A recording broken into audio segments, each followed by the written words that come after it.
E aí, galerinha, beleza? Professor Thiago de Educação Física, sexto ano A e B, aula do dia 25/8/2020, aula teórica. Vamos lá? Vou falar um pouco da natação, sobre a história novamente, sempre eu tenho que revisar para poder vocês compreender, porque é atividade que vai ser relacionada para vocês marcar na avaliativa, então eu tenho que dar essa revisada. A história da natação, vamos lá, foi antigamente. Olha, essa aqui é uma imagem de pintura antiga, cerca de 7.000 anos atrás. A natação fez parte dos primeiros Jogos Olímpicos da Era Moderna. Em que ano? 1896, em Atenas. Gravem aí. E finalmente, já em 1902, Richard Cavill introduziu o estilo crawl, que foi o primeiro nado. Lembra que eu já falei do crawl aqui? Em 1808. E foi fundada a Federação Internacional, que é a FINA, Federação Internacional de Natação. Grave aí, tudo isso é questão de avaliativa. Já falei sobre os fundamentos da natação, que vem falando o quê? Sobre o crawl e outras coisas. Agora eu vim trazendo aqui, ó, os principais benefícios, e depois eu vou falar dos fundamentos que tem a natação.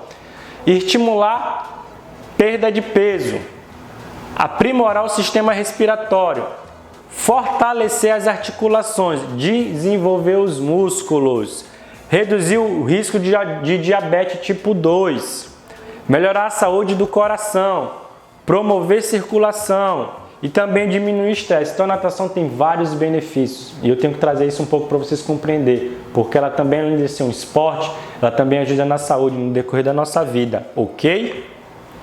E aqui eu venho falando o que? Da federação, que eu acabei de falar lá em cima. O que é a federação? A FINA, né?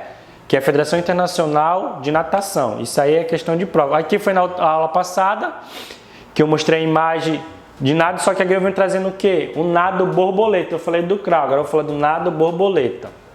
Então tá, vamos lá. O nado borboleta foi criado pelo quê? Pelo australiano Sidney Cavill. Enquanto outros dizem outros nomes como o alemão, Eric e outros ainda, como Henri, que é outro francês, a gente pode falar que o nado foi criado pelo australiano Sidney Cavill, certo? E aqui eu venho mostrando um pouco, ó, essa imagem está o corpo todo do nado borboleta, que eu venho trazendo para vocês. Já aqui está diferente, já as costas, para vocês compreenderem como é esse nado. Como é realizado o nado borboleta? Interessante, questão de avaliativa. O nado borboleta é um nado que desenvolve simultaneamente das pernas e do braço. No movimento que eu faço do braço e das pernas, para poder sair da água, dar um impulso, correto? Só que isso fica mais fácil se for na prática.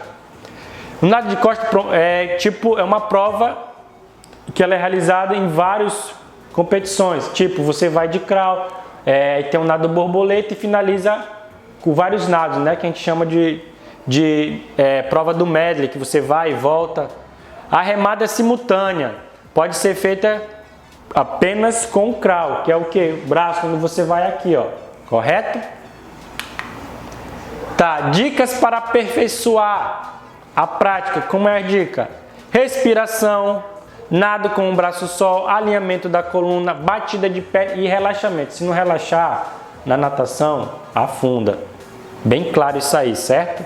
Tem que relaxar, flutuar para poder fazer o nado. E aqui foi na aula passada que eu falei um pouco do crawl, né, do estilo do crawl. Aqui as imagens do crawl, nado de costa, que eu vou trazer na próxima aula, borboleta, um pouco do borboleta, tá bom? E um pouco das medidas que a gente também vai pedir, que é 2 metros de profundidade, 8 raias, temperatura em 25 a 28 graus, certo? As raias tem que ter 2,5 metros cada raia, isso nas piscinas olímpicas, tá? Que eu tô falando. E por aqui eu fico, até a próxima aula, valeu!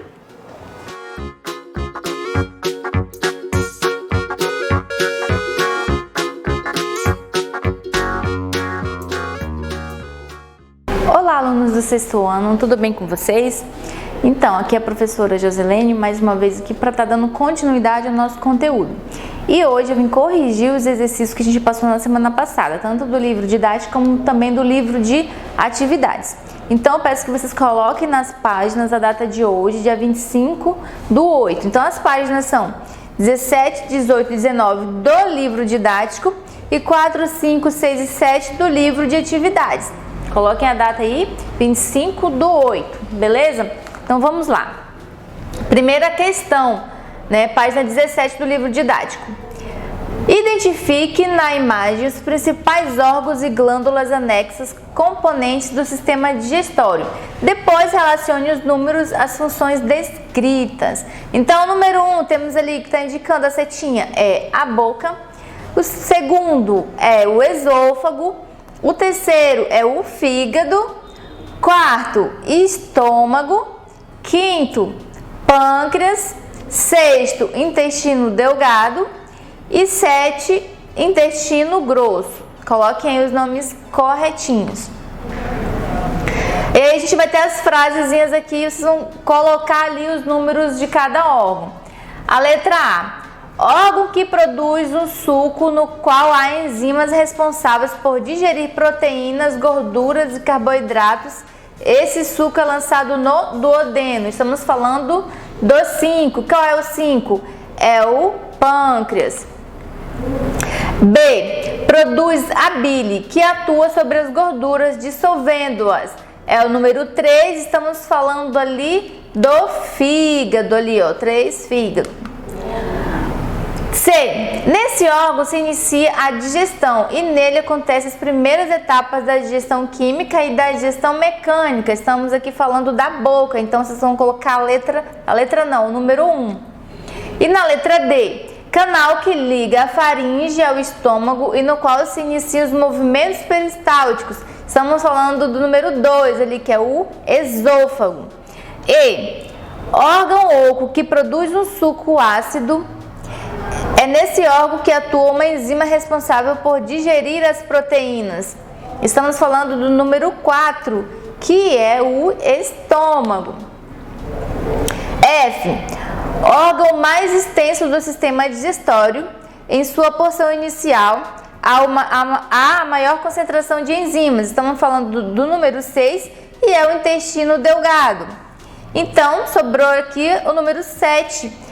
Na letra G, órgão responsável pela absorção de água, pela decomposição de alguns nutrientes, pela ação de bactérias e pela formação das fezes. Estamos falando aí do intestino grosso. 2. Uma alimentação equilibrada é fundamental para uma vida saudável. Os alimentos são responsáveis por fornecer os nutrientes de que o corpo necessita para se manter e se desenvolver.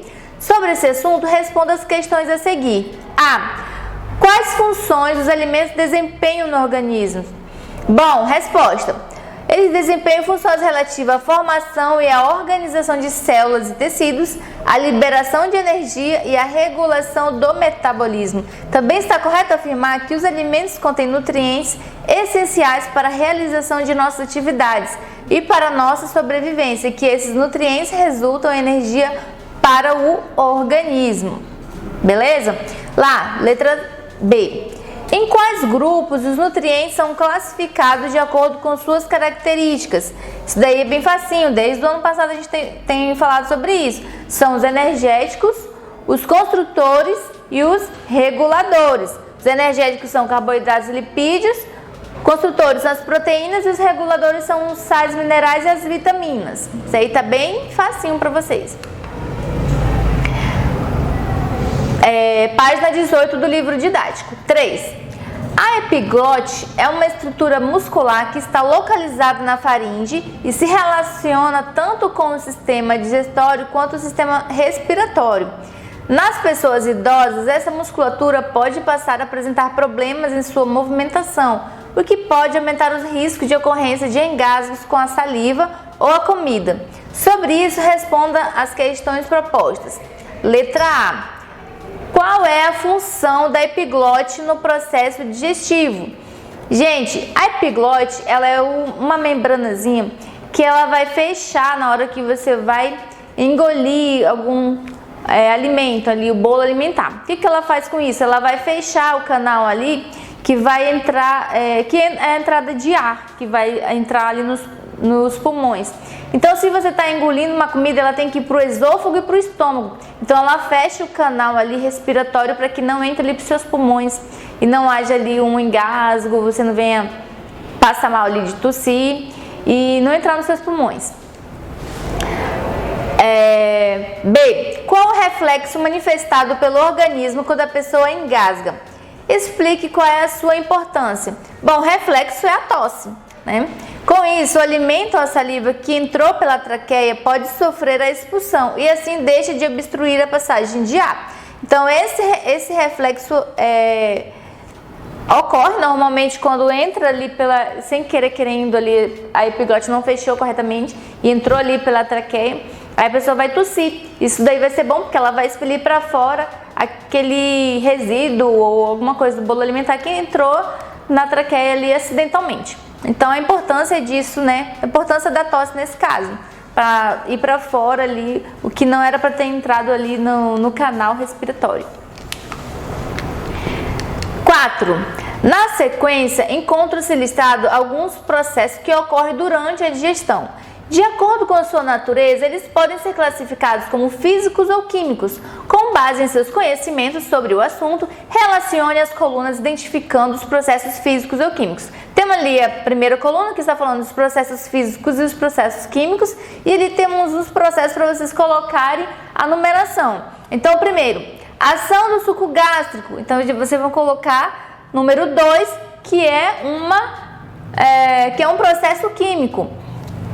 Ação da bile, número 2 também, que também é um processo químico, porque vai estar ali quebrando ali os nutrientes ali das gorduras e tal.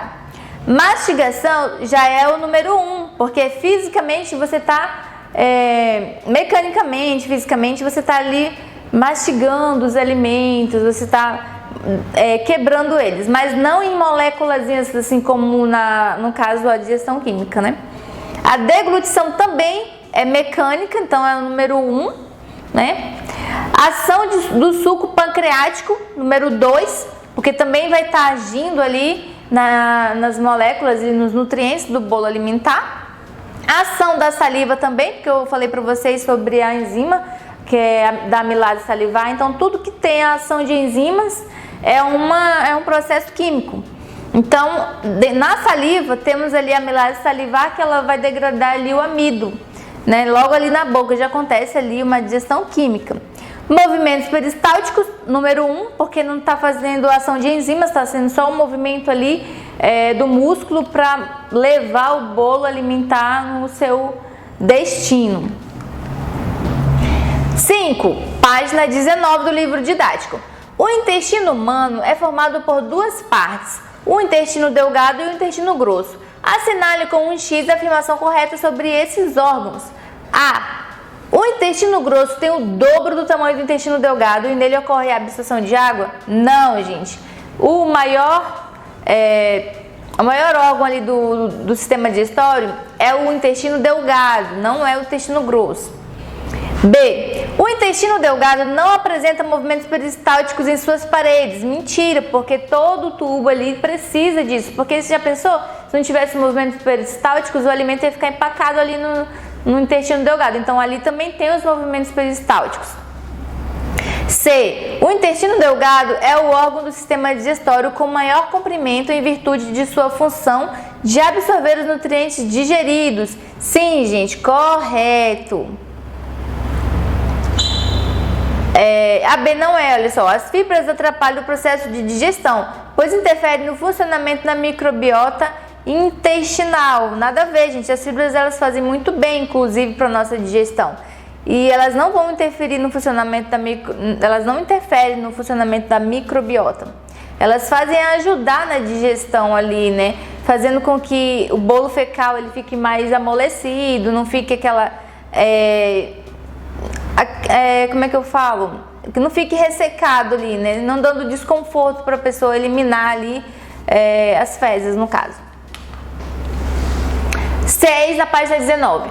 Observe a imagem e responda às questões propostas. Então, observe a imagem, temos ali o milho em diferentes momentos. Temos o milho in natura, a espiga de milho, sem nenhum processo. Temos ele processado, milho em conserva. Só que também temos ele ultraprocessado, que ele virou ali o salgadinho de milho de pacote. Então aqui o próprio nome diz, ele foi processado, é que ele está ultraprocessado, ele foi potencialmente processado, botou mais química nele, ele inclusive dura mais tempo. Observando essa imagem, vamos lá para as perguntas. A. Que características cada um desses alimentos à base de milho apresenta para ser categorizado como in natura, processado ou ultraprocessado? Bom, a espiga de milho ela não foi modificada depois de ser retirada da natureza, por isso é classificado como um alimento in natura. O milho em conserva não apresenta espiga, mas ainda é possível diferenciar as sementes, que agora estão limpas, cozidas e prontas para consumo. Guardada é um líquido conservante. Então, na latinha de milho, né, não sei se vocês já fizeram isso com a mãe de vocês, abrir a lata de milho para fazer algum alimento, vocês conseguem ver os milhos ainda. Só que ele foi lavado, ele foi cozido, aí ele foi colocado dentro de um conservante. Houve ali uma alteraçãozinha. Faz mal? Faz, mas não tanto como ultraprocessado. Olha só, no salgadinho de pacote já não é possível reconhecer o milho, pois a ele já foram acrescentados muitos ingredientes que lhe dão a cor, realçam o sabor do produto e visam conservá-lo. Então isso está cheio de produto químico, cheio de aditivos que causam problemas de saúde. Então temos aí os 3 tipos, o milho in natura, em conserva, processado e ultraprocessado, que é o exemplo aí do salgadinho. Página 19 ainda. B. Qual desses alimentos pode deteriorar mais rápido e qual apresenta o maior prazo de validade? Então, a espiga de milho, né, ele vai deteriorar mais rápido, já o salgadinho ele vai apresentar o maior prazo de validade. Né? Os alimentos ultraprocessados, eles contêm mais ingredientes conservantes. Vamos lá. Agora, do livro de atividades, página 4. 1. O Guia Alimentar para a População Brasileira classifica os alimentos em 4 categorias: in natura, minimamente processados, processados e ultraprocessados. O guia também afirma que o consumo em excesso de alimentos processados e ultraprocessados pode levar ao risco de doenças como obesidade e diabetes. De acordo com seus conhecimentos sobre o assunto, assinale entre os itens a seguir aqueles que contêm exemplos apenas de alimentos ultraprocessados. Então vamos lá. A exemplos deles temos o biscoito recheado, que é a letra B. Temos a letra E, que é o molho de tomate enlatado. Também temos ali refresco em pó. E também temos a letra H, que é o salgadinho de pacote, que a gente viu ainda agora. E a letra J, que é o refrigerante. Então, marquem essas opções, que são exemplos de alimentos ultraprocessados. Então, você já sabe, não é indicado tomar refrigerante, nem salgadinho de pacote, refresco em pó. Isso tudo aí a gente tem que reduzir para o bem da nossa saúde. 2. Existe uma grande variedade de alimentos disponíveis para o consumo. Entretanto, eles exercem diferentes funções no organismo, podendo ser energéticos, construtores ou reguladores. Identifique os alimentos relacionados a seguir de acordo com o grupo prioritário a que pertence. E de energético, C de construtor e R de regulador. Então vamos lá. Maçã é regulador. B. Pão é E, que é energético. Pão tem carboidrato, então é energético. C. Brócolis, regulador, que ali vai ter muitos sais minerais e vitaminas, então é R de regulador. Azeite, na letra D, é energético, porque azeite é um tipo de óleo, tá? Também é energético. E. Cenoura, regulador. F. Queijo é construtor, ali vai ter proteínas. Iogurte, também letra C, que é construtor. H, macarrão. Macarrão é a letra E de energético, que tem ali muito carboidrato. I, carne, é construtor, ali também rico em proteína. J, os cereais são energéticos também. K, banana, é regulador. Chocolate é E de energético, porque além de açúcar tem gorduras. Então por isso que ele é classificado como energético. Próximo. Leia a tirinha a seguir e depois responda as questões. Então vamos lá. Olha só. Fazer dieta é tudo coisa da cabeça, Garfield. Aí o Garfield olha para ele e imaginou ele. Ó. Tente apenas não pensar em comida. E ele observou e imaginou ele como um sorvete. E aí ele responde para Garfield: pare de me lamber. Então vamos lá, de acordo com essa tirinha, para as perguntas. A. O que o personagem quis dizer com fazer dieta é tudo coisa da cabeça? Você concorda com essa afirmação? Por quê? Bom, aí vocês vão falar a opinião de vocês e tal, né, de acordo com o que vocês interpretaram. Isso aí é uma questão pessoal. B. Como uma alimentação saudável pode contribuir para o bom funcionamento dos órgãos do sistema digestório? Bom, os alimentos saudáveis eles contribuem para que os órgãos que compõem o sistema responsável pela digestão atuem de forma adequada e integrada, garantindo a absorção dos nutrientes para o organismo. C. O sorvete imaginado pelo personagem Garfield é um alimento que contém proteínas do leite, gordura vegetal e amido, principalmente na casquinha. Indique em que órgão cada um desses nutrientes é digerido. O amido é digerido na boca, né? Lembra que eu falei da enzima ali da amilase salivar? Então, o amido ele já é digerido ali na própria boca. Também no intestino delgado. As proteínas são digeridas no estômago e no intestino delgado. E a gordura é digerida no intestino delgado, quando ali é liberada ali a bile, né? Que é a secreção ali liberada pelo fígado. Página 5 do livro de atividades 4. A situação representada na imagem a seguir é cada vez mais comum na atualidade, principalmente entre os adolescentes. Meninas e meninos extremamente magros olham-se no espelho e veem uma imagem distorcida de si mesmos, achando-se acima do peso. Trata-se de um transtorno alimentar e essa situação não é considerada normal. Sobre esse assunto, faça o que se pede. Temos ali a imagem da menina se olhando no espelho, ela se imaginando com um peso maior do que ela realmente é.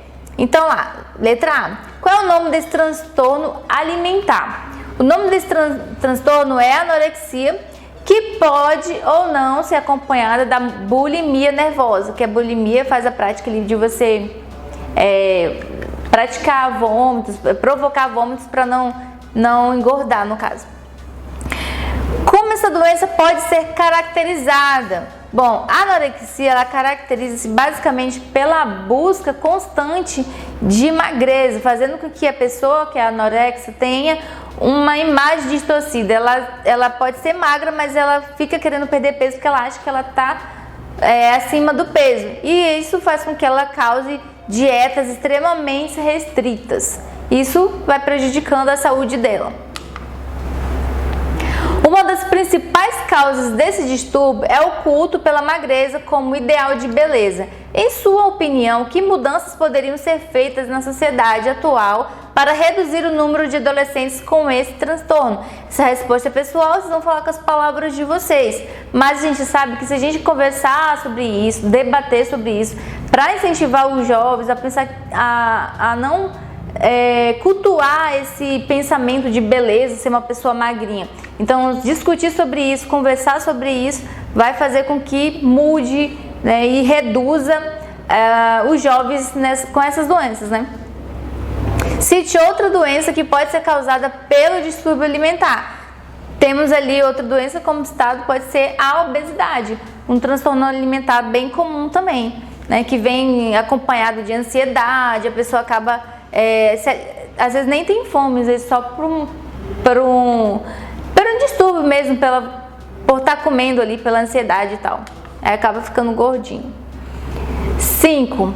Nas aulas de ciências, Júlia está estudando a estrutura e o funcionamento do corpo humano. Depois de uma aula sobre o sistema digestório, a professora solicitou aos alunos que resolvessem uma atividade reproduzida a seguir. Aí temos ali um desenho, né? Observe o desenho esquemático do sistema digestório e escreva nas linhas que seguem o algo que corresponde a cada número e sua função. Aí temos ali o número 1, né, que é a boca, 2, que é o esôfago. Temos ali 4, que é o fígado, 3, que é o estômago, né? 6 ali é o intestino grosso. Não, essa foto aqui não tá legal não. No caso ali é o pâncreas. Aí temos o intestino grosso, que é o 8, e o intestino delgado, que é o 7. Aí dentro dessa numeração, aqui vocês vão colocar, olha só. Analise as respostas de Júlia e indique que estão corretas com letra C ou incorretas com letra I. As que estão com letra I vão corrigir na frase, na linha abaixo. Então, o número 1, que é a boca, é local em que se inicia o processo digestivo. Os dentes e a língua realizam a digestão mecânica do alimento, triturando e misturando com a saliva, que por sua vez inicia a digestão química, quebrando as moléculas de amido presentes no alimento. Então é C, né? Porque é correto essa informação. Aí não precisa colocar ali na linha abaixo nenhuma frase corrigindo. B. 2. A faringe. Ela leva o alimento da boca até o estômago por meio de movimentos peristálticos. Então, coloca a letra I porque isso está incorreto. Quem faz isso é o esôfago. Ele é responsável por levar o alimento da faringe até o estômago. Aí coloque também a frasezinha corrigindo. Próximo. 3. O estômago. Local em que o alimento sofre a ação do suco gástrico, substância ácida composta de água, ácido clorídrico e enzimas. Uma das enzimas presentes nessa substância, a pepsina, realiza a quebra dos carboidratos presentes no alimento. Então é incorreto. Por quê? Porque a pepsina é uma enzima que realiza a quebra das proteínas e não os carboidratos. Então coloquem isso também como observação aí na linha de vocês. Próximo. 4. Fígado. É uma glândula anexa do sistema digestório que produz a bile. É a substância que facilita a digestão das proteínas. Incorreto, a gente sabe que a bile ela facilita a digestão de lipídios, né, de gordura. 5. Vesícula biliar. Ela armazena a bile produzida pelo fígado para que esta seja lançada no intestino delgado no momento da digestão. Correto, aí não precisa escrever nada embaixo também. F. 6. O pâncreas é a glândula anexa que secreta enzimas que auxiliam na digestão de carboidratos, proteínas e lipídios. Correto também, não precisa colocar a observação. G. 7. Intestino grosso. Porção do intestino em que os nutrientes resultantes da quebra do alimento são absorvidos por meio das microvelocidades. Então é incorreto porque o item 7 ele refere-se ao intestino delgado. Então essas informações são do intestino delgado e não do intestino grosso. H. Intestino delgado. Local em que ocorre a absorção de água e sais minerais dos resíduos não absorvidos durante a digestão, ou seja, do bolo fecal. Então isso daqui é I, né, de incorreto, porque o item 8 refere-se ao intestino grosso, não ao intestino delgado.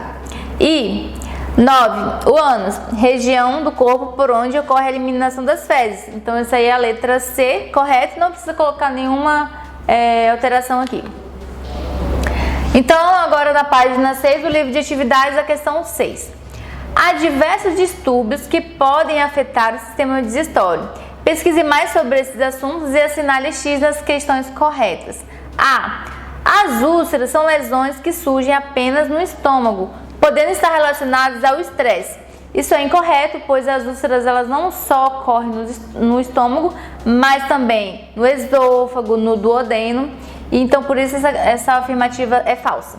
B. As verminoses são mais comuns em locais de clima frio, sendo grande problema social em países do norte da Europa. Isso é incorreto, porque as verminoses elas não só atingem esses países, mas em todo o mundo, em climas quentes ou frios. C. As boas condições de saneamento contribuem para diminuir as verminoses na população? Sim, pode marcar o xizinho aí que o saneamento básico ajuda sim. D. O consumo de alimentos ricos em gordura e açúcar e os ultraprocessados contribui para o aumento de casos de obesidade. Sim, gente, porque gordura e açúcar e ultraprocessado, que é rico em tudo isso, vai contribuir para as pessoas, né, terem a obesidade. E. A gastrite e a úlcera podem ser causados tanto por estresse quanto por bactérias. Verdade, gente. Se vocês não já ouviram falar, mas também existe a gastrite nervosa. Às vezes a pessoa está passando por um problema, está com nervosismo lá, acaba atacando ali o estômago dela, tá? Aí tem que fazer tratamento também. E as bactérias, né, que podem estar atingindo, né, como a H. pylori, né? Muitas pessoas, né, já conhecem até esse nome. Né? Tem que fazer a endoscopia para descobrir sobre essa bactéria aí. F. Por serem decorrentes de uma alimentação não equilibrada, a obesidade e a anorexia são doenças graves. Não são doenças graves, na verdade. Incorreto, pois a obesidade e a anorexia são doenças graves que precisam ser tratadas adequadamente, tá? 7. Observe a imagem a seguir que representa a estrutura interna de um dente. Depois escreva o nome de cada uma das estruturas indicadas. Então temos ali a imagem do dente bem grande aqui. A parte superficial ali, a parte externa do dente, temos ali o esmalte, a parte mais branquinha. Dentro dele temos a dentina. Mais internamente ali temos a polpa, que é rica ali de capilares, né? Vasos sanguíneos. Temos ali a gengiva, aquela parte mais vermelhinha, embaixo temos ali o osso e os vasos sanguíneos que chegam como capilares até ali dentro do dente, que vai levar ali tudo que é preciso, os nutrientes, né, também. Tá bom, gente, por hoje é só, né? Até a próxima aula pra gente estar dando continuidade ao nosso conteúdo. Então, até mais, um abraço.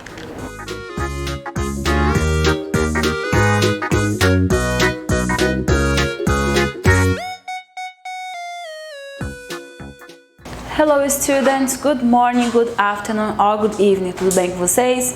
Eu espero que sim. Então sejam bem-vindos aí à nossa primeira aula de inglês dessa semana e hoje a gente vai falar um pouquinho de coisas que a gente já falou, um pouquinho de coisa nova, tá bom? Então olha só, um pouquinho de coisa nova é um pouquinho do capítulo 6, mas a gente ainda tem um pouquinho de conteúdo do capítulo 5 no capítulo 6. Né, que seriam aí os advérbios de frequência. Página que a gente vai trabalhar hoje, 18, 19 e 20.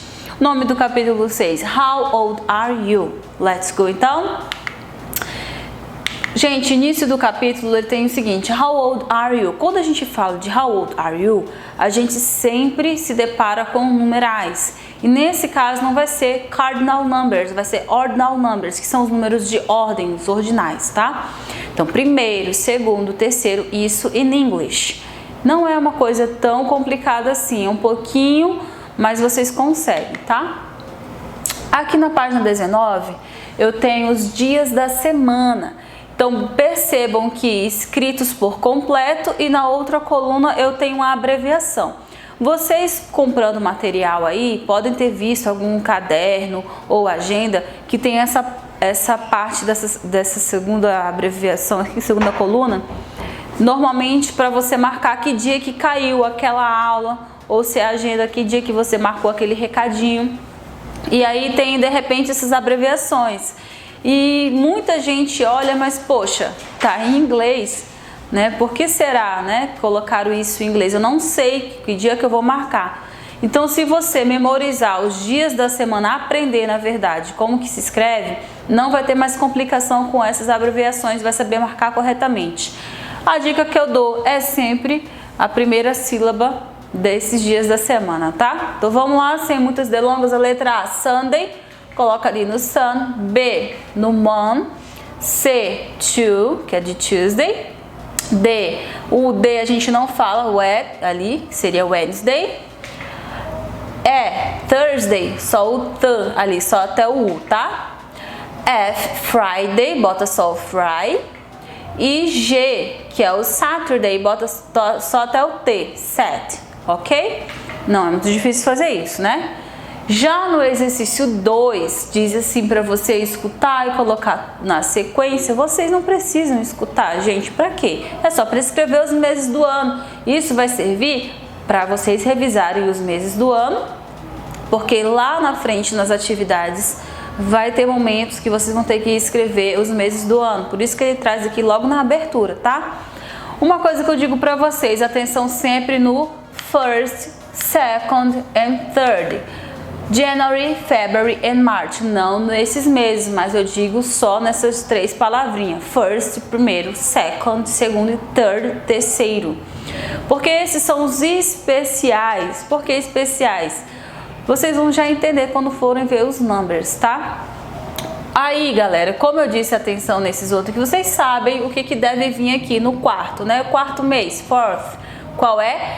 April, May, June, July, August, September, October, November e December. Lembrando que todos os meses do ano, tanto quanto os dias da semana, tem que iniciar com letra maiúscula. Regra gramatical da língua inglesa. Então não me escreva com letra minúscula, é inadmissível, tá bom? Indo mais adiante, a gente tem lá na página 17. A gente vai voltar um pouquinho, lembra que eu falei? Porque nós iremos concluir um pouquinho sobre advérbio de frequência. Lembram dos advérbios de frequência? Uma coisa que sempre acontece, always.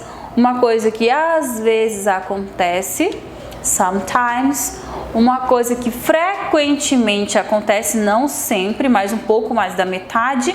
Eu utilizo o termo usually, que é usualmente, frequentemente. Uma coisa que raramente acontece, rarely. Uma coisa que nunca aconteceu, eu utilizo a palavra never. Então, observando aqui a página 17, eu tenho essa atividade. Complete the sentence with the verbs from the box. Then write an adverb of frequency according to the percentage in the brackets. Então, vocês têm aqui a porcentagem de cada advérbio de frequência que vocês vão utilizar nessas frases. Lembrando que você vai completar com o advérbio de frequência junto de uma palavrinha para fazer sentido o restante da frase. Porque aqui vai ser o verbo, tá? Eu tenho 1, 2, 3, 4, 5, 6 frases e eu tenho 6 verbos. Os advérbios de frequência não estão nessa página, não estão aqui, tá? Aqui só tá a porcentagem para te indicar qual é o advérbio que você vai utilizar. Então, a aula anterior eu falei sobre advérbio. Se você não lembra, a dica que eu dou, volta às páginas, gente, é o único jeito. Lá na página 10, eu tenho explicação sobre advérbio de frequência. Depois que você conseguir entender isso, você consegue montar a frase corretinha. Porque ele diz assim, finally match the sentence with their corresponding pictures. Isso aí vai ficar por conta das imagens. Depois de completar todas as frases, vocês vão associar a letra A. O que diz a frase da letra A? Lá embaixo vai ter uma imagem para você colocar o Azinho. Tem lá do ladinho da imagem um espaço para você completar. Letra A, letra B, outras imagens, tá? Então, pause isso aqui agora, essa aula, responde, que a gente já volta para corrigir.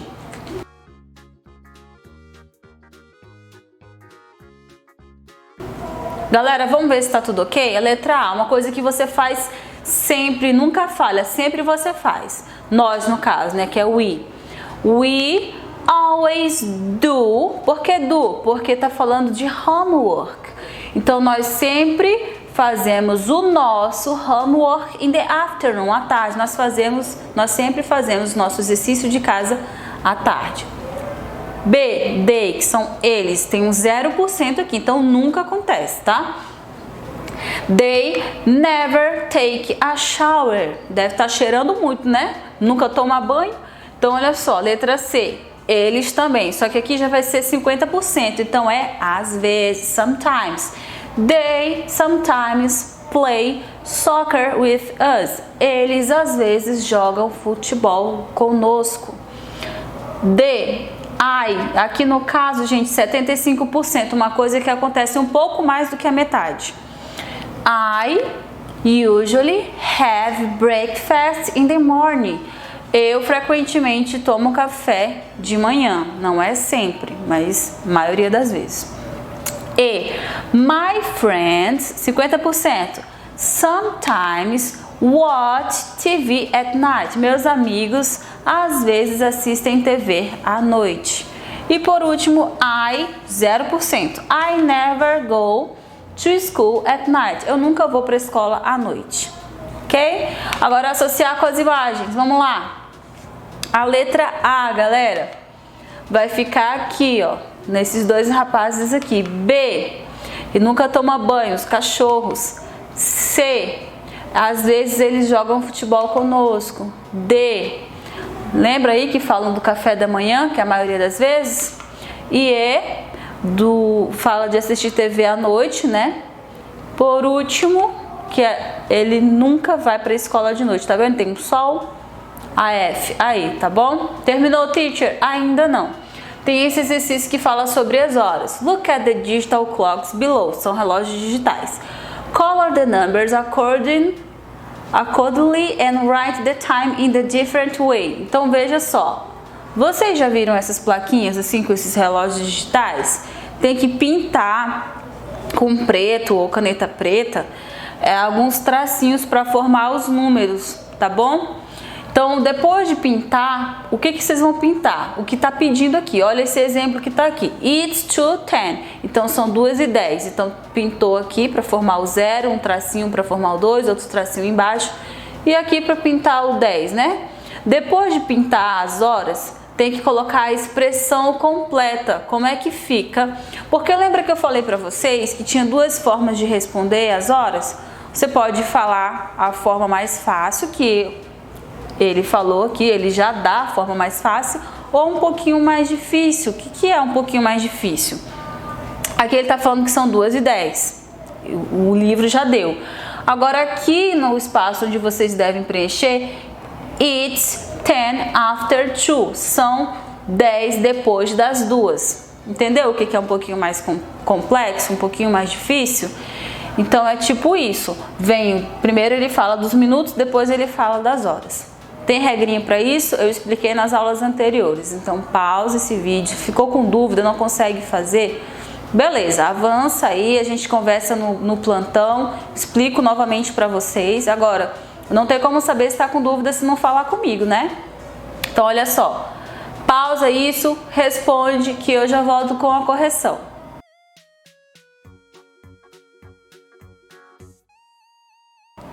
Vamos ver se está tranquilo aí? It's 7:30, que são 7:30. Então, 7:30. E qual a forma mais complexa disso?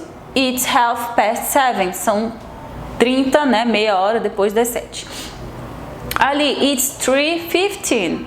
Então, são 3:15. It's a quarter after 3. Então, é um quarto do relógio depois das 3.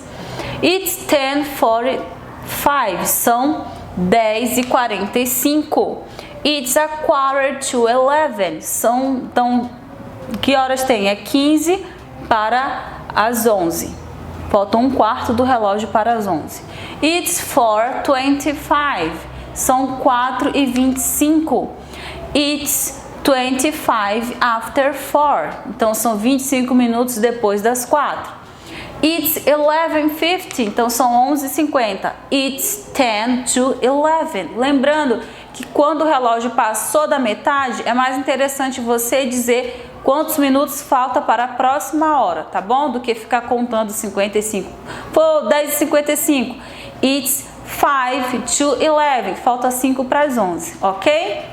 Dito isso, acho que não ficou com muita dúvida aí. Se ficou, estarei disponível aí segunda-feira para vocês, tá bom, galera?